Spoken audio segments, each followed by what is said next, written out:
I'll tell you what, more market turmoil while the president continues to attack journalists and the Fed chair before Trump implemented. He did this, but once bailed out as always. I mean, he's hell-bent on making America his 7th bankruptcy. For 4 straight years, I fought for American workers like I would fight for my own family. The Dow just dropped over 900 points in a single afternoon. That's right. While Trump was busy calling Jerome Powell a major loser, the actual loser was everyone's 401k. Remember when Trump promised winning so much we'd get tired of it? Well, I guess we're winning at having the 11,000th biggest drop in Dow history this month. So much winning. Let's look at how Trump's latest tantrum against the Fed sent the market into a total nosedive. Before we move on, I'd like to ask you a small favour. If you appreciate this content, please take a second to like this video and subscribe to the channel. Over 98% of you watch the videos without subscribing. It costs you nothing, but it makes a huge difference to us. So, did you click the subscribe button? Great, thank you so much. Now, back to the video. Trump clip plays. We have the greatest economy in the history of our country. Another clip. When I'm president, you'll be so tired of winning. So here's the thing about Trump's economic fairy tales.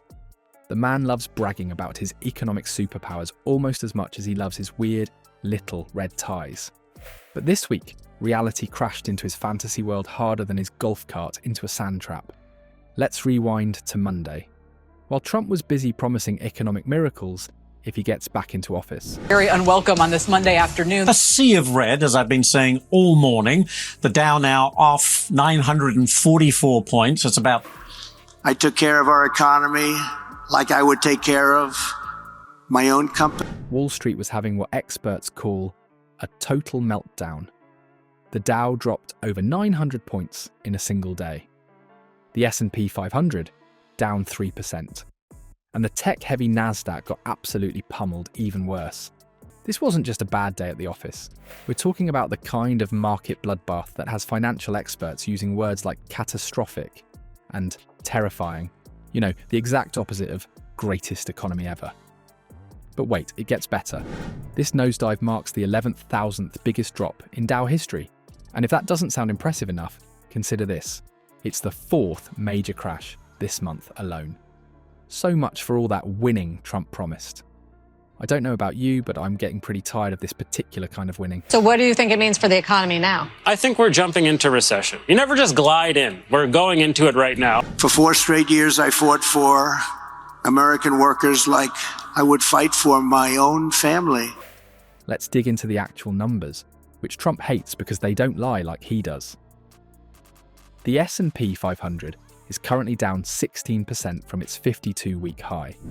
Tech stocks that were riding high are now leading the plunge, with former darlings like Nvidia and Tesla falling faster than Trump's approval rating at a fact-checkers convention.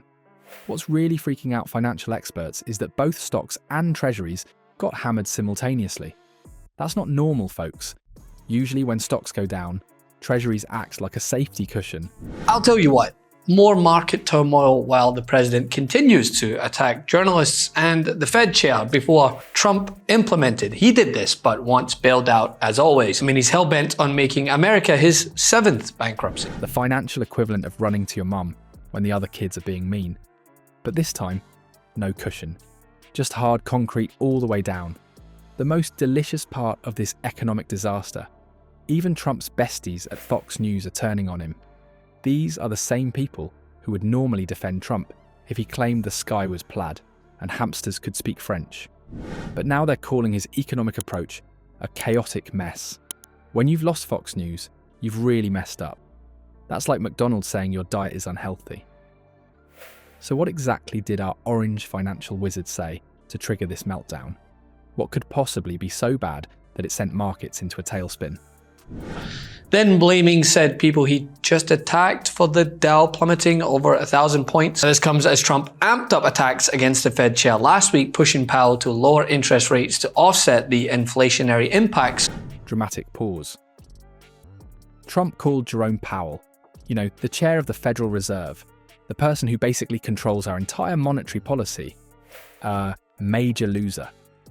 Not just any loser, A major loser. Very presidential. Very mature.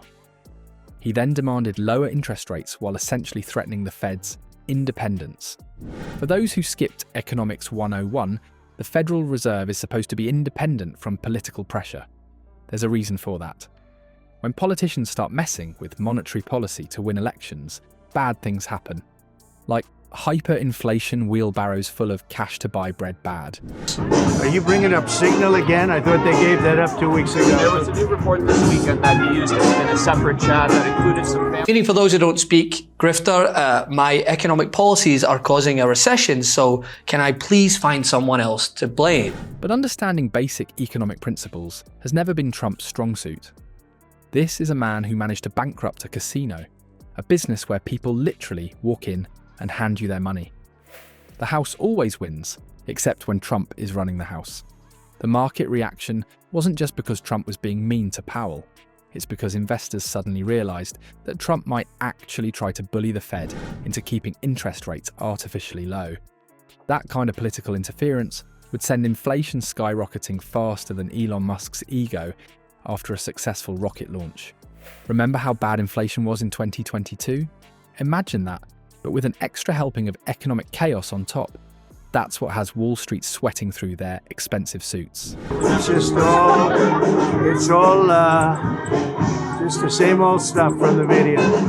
That's an old one. For not lowering interest rate. Quote, there can be a slowing of the economy unless Mr. Too Late, a major loser, lowers interest rates. The stock market started falling again today as Donald Trump continued attacks against the Federal Reserve Chair, Jerome Powell.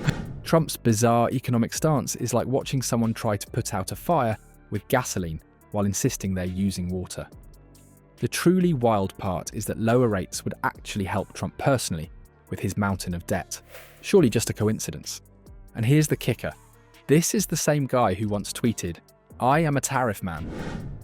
Yes, because nothing says economic genius like making Americans pay more for imported goods. It's the kind of brilliant strategy that makes economists want to change professions. So there you have it, folks. Trump promised so much when winning we'd get tired of it, but delivered market chaos instead. Some legendary art of the deal that turned out to be, right? The real problem isn't just his economic fantasy world, it's what happens when a guy who's hell-bent on making America his 7th bankruptcy starts messing with our financial system. When political whims replace sound economic principles, we become no better than those 2-bit dictatorships where markets collapse on a leader's mood swing. The infrastructure that keeps our economy strong depends on independence from political games. Let's hope America doesn't become Trump's next failed business venture.